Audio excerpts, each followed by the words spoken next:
breaking news. Angela Merkel's dismay at Brexit chaos. Time is running out. Angela Merkel has hit out at Theresa May amid the chaos sparked by the resignation of two key members of her cabinet over Brexit, as the German Chancellor argues a deal with the EU may not be reached by October as time is running out. The German Chancellor reacted with dismay at the resignation of Brexit-backing ministers David Davis and Boris Johnson. Her fear is that, following the reshuffle of the cabinet, it will be more difficult than ever to agree a deal by October 2018 as scheduled. A spokeswoman for Mrs. Merkel said, "The Brexit negotiations are now heading for the decisive phase. Time is running out." And Christian Lindner, leader of Germany's Liberal Free Democrats, said, "Brexit threatens to become a fiasco that will also weaken the EU and Germany."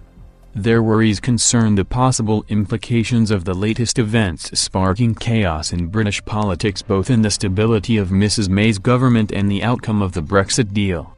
EU chiefs also weighed in the row against Mrs. May in the UK.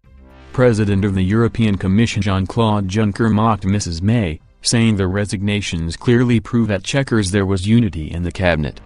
Pointing out the priorities for the EU during the Brexit talks, a spokesman for Mr. Juncker added, "What matters for us in the negotiating framework that our 27 member states have set for us." Donald Tusk, president of the European Council, attacked Mr. Johnson and Mr. Davis, saying they have created a mess.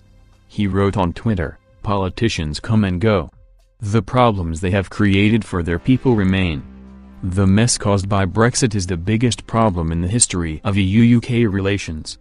Mr. Tusk suggested Brexit may not happen at all following their departure.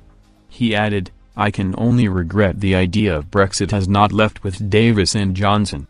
But who knows?" Mr. Davis resigned from his post of Brexit Secretary on Sunday night while Mr. Johnson announced his resignation as Foreign Secretary on Monday. Their decision followed last Friday's cabinet meeting at Chequers, which produced a soft Brexit plan, proposing to maintain ties with the bloc, including treaty commitment to follow single market rules for goods.